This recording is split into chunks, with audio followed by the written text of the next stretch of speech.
Got the heat, bitch. This way, yeah. These niggas go that way now. This way, yeah. These niggas go that way now. This way, yeah. These niggas go that way now. This way, yeah. These niggas go that way now. This way, yeah. This way, this way, this way, this way, yeah. This way, yeah. These niggas go that way. These niggas go that way now. Hey, what's up, and welcome back to another edition of Mike Chat. It's Murder City D's, and I'm in the building with my dog J Dot. J Dot, what's happening? And what you say, Ron? Your boy J Dot O Dot E Dot grinding, man. We back in there bill once again. We gotta talk about interview etiquette again, man. We gotta talk about questions that should be asked, should not be asked. Just how should a person vibe when they doing interviews on the music tip? Just period. So, Okay. What's your perspective on it, Deezy? Okay. Before we jump straight in, I want to go ahead and make it personal. I want to put an address on this. But I recently watched a VLAD interview with Mark James. Mark, what nigga from the West Coast that was with Suge Knight. And I learned a lot. And I'm finna play devil's advocate with VLAD too, because I feel like when it comes to interview etiquette, your job is to, as an interviewer, is to get the content, push the envelope, make it entertaining, get whatever you can get revealed, and boom, bam, blang. So I feel like as a professional, that's your job. First of all, you got to come with an agenda, because if you just show somebody an interview and you just be like, fuck it, I'm just gonna talk, then you already a bust ass nigga. You probably finna snitch on 1,000 niggas anyway. But if you got an agenda, meaning you got a project, some kind of service or product for sale, then okay, boom, I can go. You know what I'm saying? You come there with that.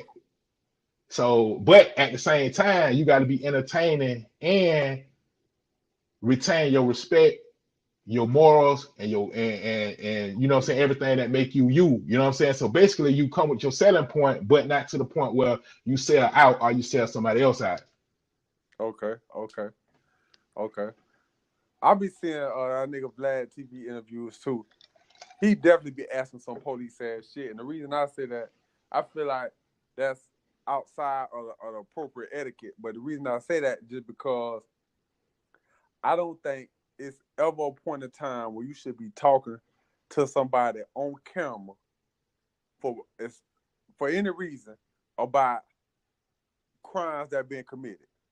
I don't care how old it is, how new it is. That's just not something that you should be talking to somebody about on camera. Now, if they're gonna talk about it, if they choose to take it that route, then you know that's on them. But I don't feel like that's something that you should be asking nobody about. Like I just don't never feel that it's a time where you should be asking somebody you don't have a personal relationship with, especially about no type of crime. I feel like it made me look at a person two ways anyway.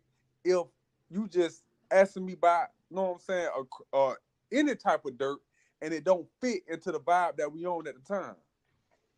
Okay, cool. And in the words of Kodak Black, but you don't know you got a duck till you try a duck, from a wise man. But at the same time, though, that's his unique selling point, and that's the shit that I don't understand. Like, I don't like it, because your unique selling point is asking the questions that even with a close person, a friend, I won't ask.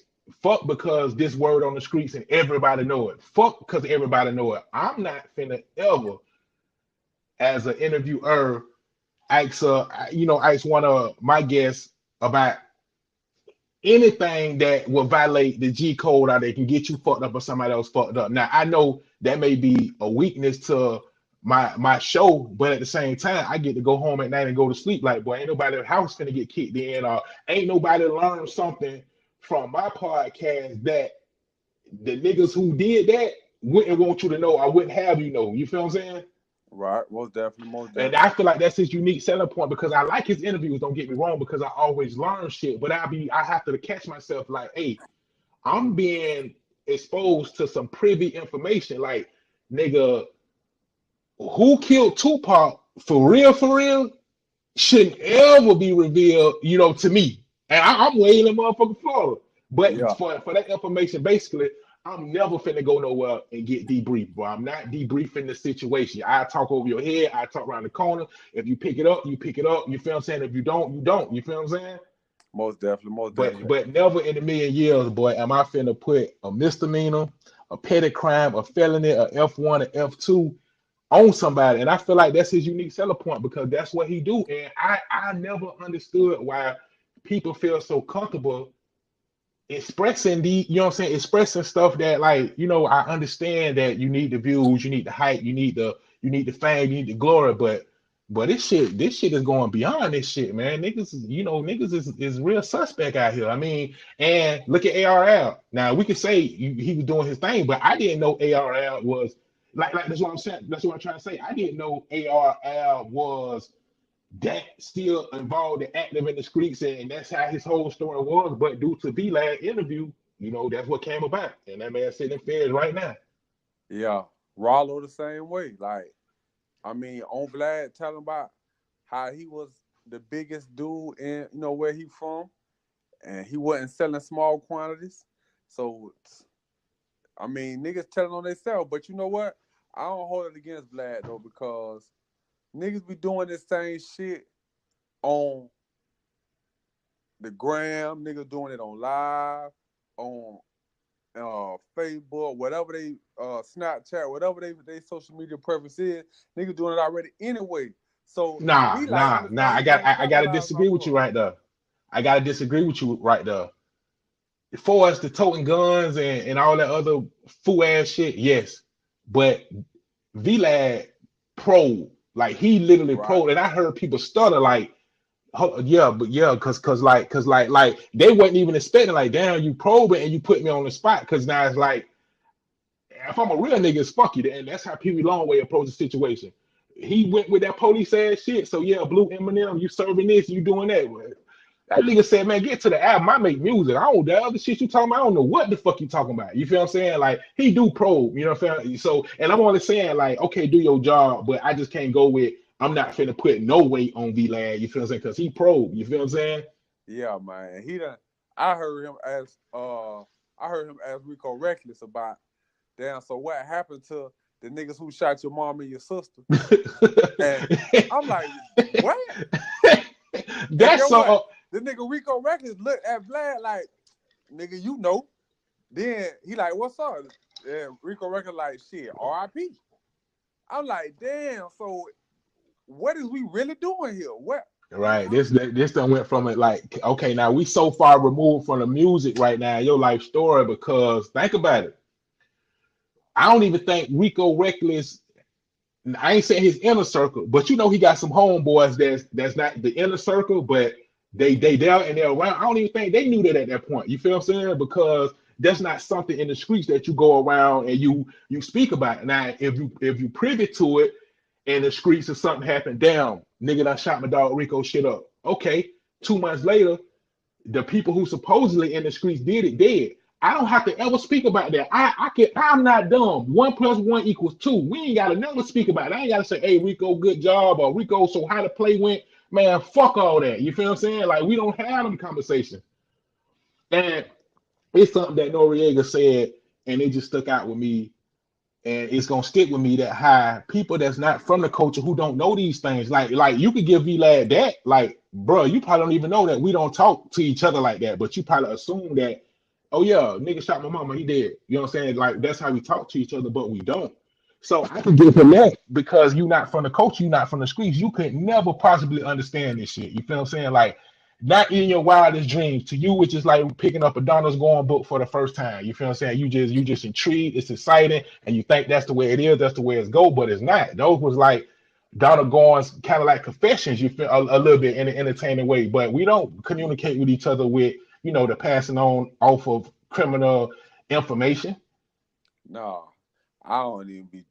That ain't even no conversation that come up around me and no nigga that I be rocking with. You know what I'm saying? It's Right. about moving forward. I ain't even talking about no old crime. That's some Right. crazy shit, man. Unless it's just that type of vibe. That's the scene.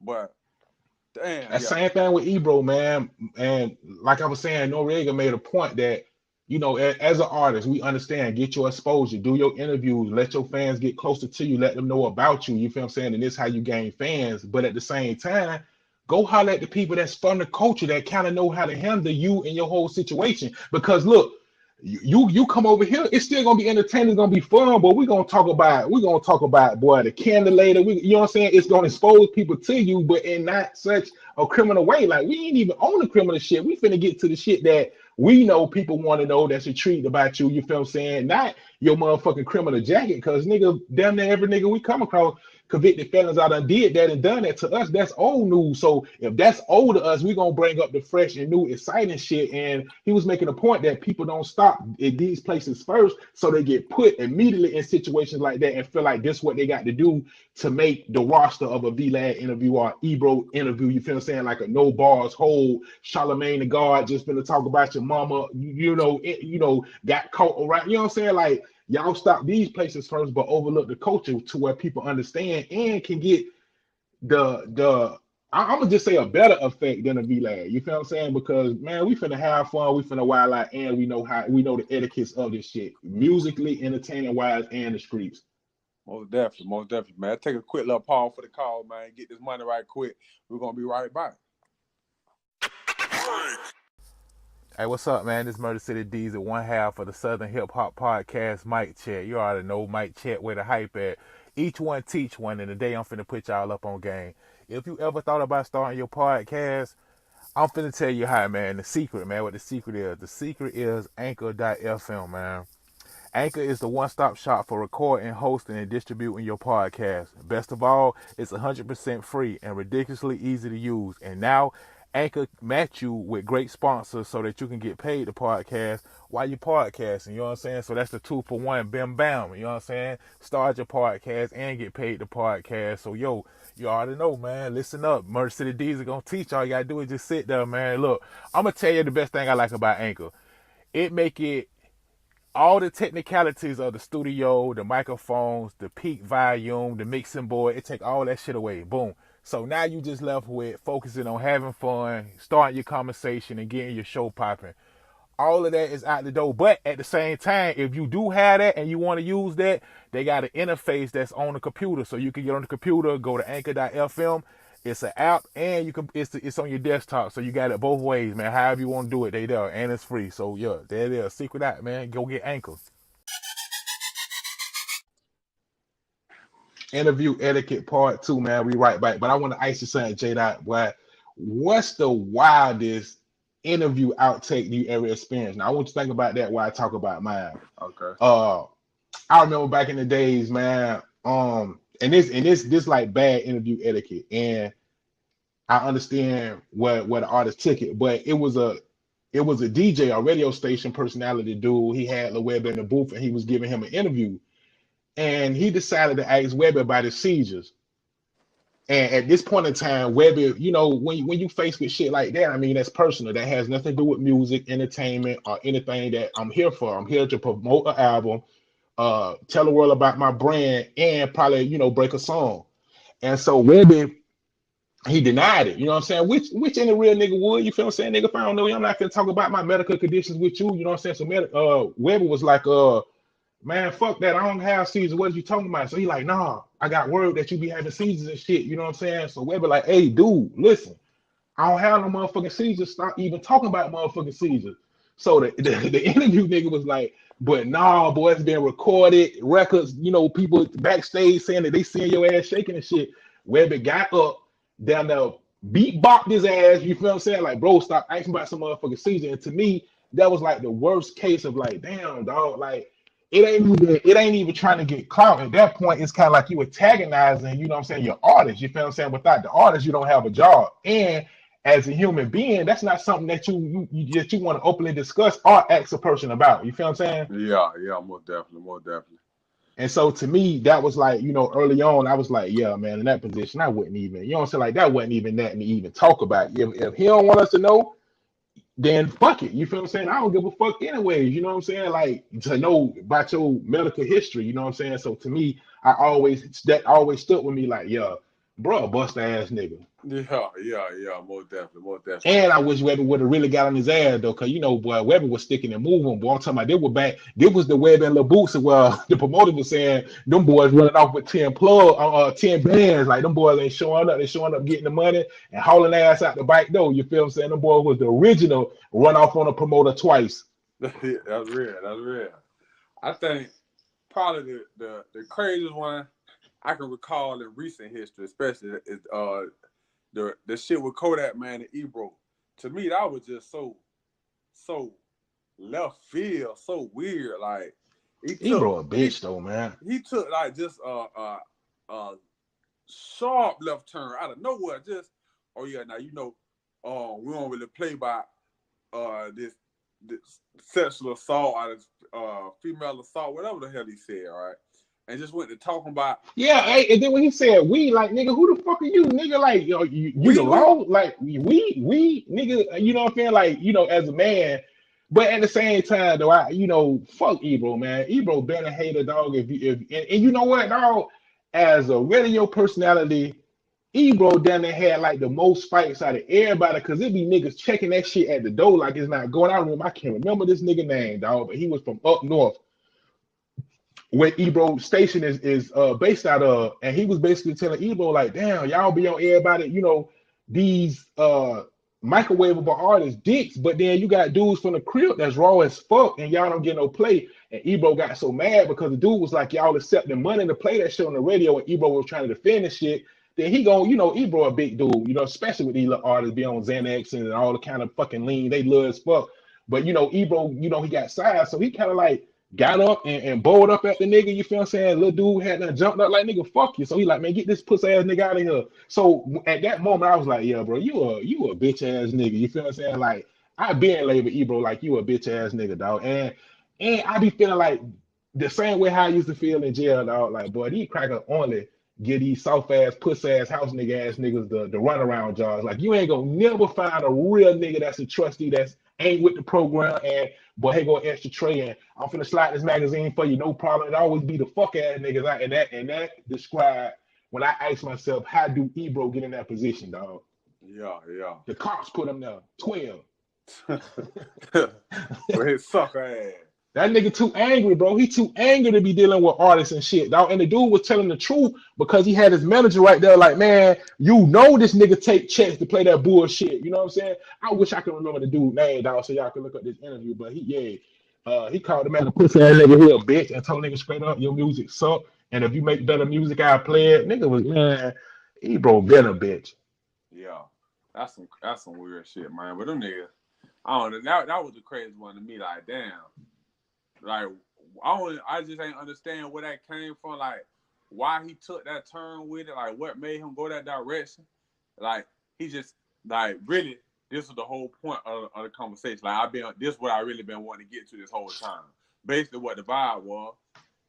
And niggas don't even be looking at it like, you know, this nigga Kodak on fire. You know, if you pull off a great interview here, it's gonna boost, you know, everything that you're doing. But like, that's why I say you a buster, because whether you turn something, because you think about it, Kodak was not doing interviews at all. Kodak, that was like, you know, Kodak is not an interview person. Like, Kodak whole career, he wasn't doing no interview. The nigga was out there thugging. And so, you know, when he switched it up, like, okay, I'm finna do interview, I'm finna do promo run and shit. Like, nigga, you supposed to like capitalize off the shit. So for you to choose your money, your fame, and building your brand, for you not to choose that, but to choose some hating ass bullshit over that, like, man, get the fuck out of here, man. Yeah, man. But turning the corner a little bit, man, let's talk about some dudes who set the standard of good interviewers when it comes to these artists, man. Can you think of somebody? Almost definitely, man. The first name that come to my head is Sway. Sway in the morning. I feel like he give some real, like, potent interview. He gives some real interviews. And not only do he give a real interview, he gonna put the artist on the spot, like, boy, you know what I'm saying? Oh yeah, freestyle. Freestyle. I picked that up from him. If I meet an artist face to face and I got that camera out, oh yeah, boy, give me 16. Give me a drop. Yeah. And I ain't accepting no for an answer, because I know you're wrong. You know what I'm saying? Yeah, you got to do it. I feel like Sway in the morning, he kind of set the tone for, like, you know, just this what grown people looking at. You know what I'm saying? Now, I'm gonna tell you something though. I everything you said, I agree with. It's only one thing about Sway that kind of it ain't even no bad thing. It's just something that I noticed that he do, and I'd be like, I wish he was real in those instances. And that thing is, no matter who come up there and freestyle, Sway is gonna act like they're killing that shit. Yeah. I'm talking about. I even been some people up there that suck ass, and Sway be like, okay, yeah, yeah, you know what I'm saying, okay. And to me, that's something like, all right, Sway, you know what I'm saying. Like if basically Sway ain't heard his freestyle that he ain't like. Yeah. But that's not a bad thing. But at the same time, for a person like me, it's like Sway, tell that nigga that shit suck. Yeah. Cause I would love for Sway to just be like, just keep it G with it. He ain't gotta be rude, but just be like, I ain't gonna lie now, you ain't really slide. Him and that lady get to making all those noises like a nigga showing up on. I remember the nigga Zigzag. I think that's his name with the fangs in his teeth. He went up there and freestyled some straight bubblegum garbage bullshit. But I do give him props for freestyling, and that's the way it's supposed to be. If you freestyling for real, I'm not expecting excellence. You feel what I'm saying? I'm expecting a few mistakes and shit, and for you to bounce back from the mistake, because that's how I'm determining. Like, okay, this dude a good freestyler. You feel what I'm saying? Like he couldn't find a rhyming word right there, and he fucked up, but then he came back and caught it. Yeah. But fuck it, he still. For Sway 100. No, Sway 99. Sway 99 for the simple fact he won't tell people when they suck. So I'm gonna give him 99. But that's high as fuck. Yeah, I like Sway, dog. Sway, and he gonna have like some artists with substance come out there. He don't just let. Nah. Okay. You know what I'm saying? Like he ain't gonna just have just no bubblegum ass Bo Ricker type nigga out there now. I'm gonna say he give a lot of people with something to say an opportunity that wouldn't exist nowhere else in a media realm that's only looking for gimmicks and shit. You feel what I'm saying? Like he have conscious rappers, he have rappers that tell stories, and I give him that, I salute him that. That's the big homie for that. Yeah, that boy he'll let you get out there and perform live. He do the 5 fingers of death. I'm like, damn. I feel like Sway said, I feel like he set the tone. What about you? Man, I gotta get this nigga all his props, dog. I gotta get this nigga all his props, because to me, this is who created a lane for me. You know what I'm saying? Like, and I feel like that every interview I ever heard from him was raw as fuck. Even though he did bow up and was finna beat one of his guest ass, but it was an opposite of how Ebro did it. He did it because Ebro was on some fuck shit. My dude did it because nigga was playing with him, and that's that boy Taxstone, man. To me, Taxstone set the tone like on interviews, dog. He got so many great interviews where he go in, ask real questions, get to know the artist, like he know them, like not personally, but he know their body of work, their history. So it's always a great interview.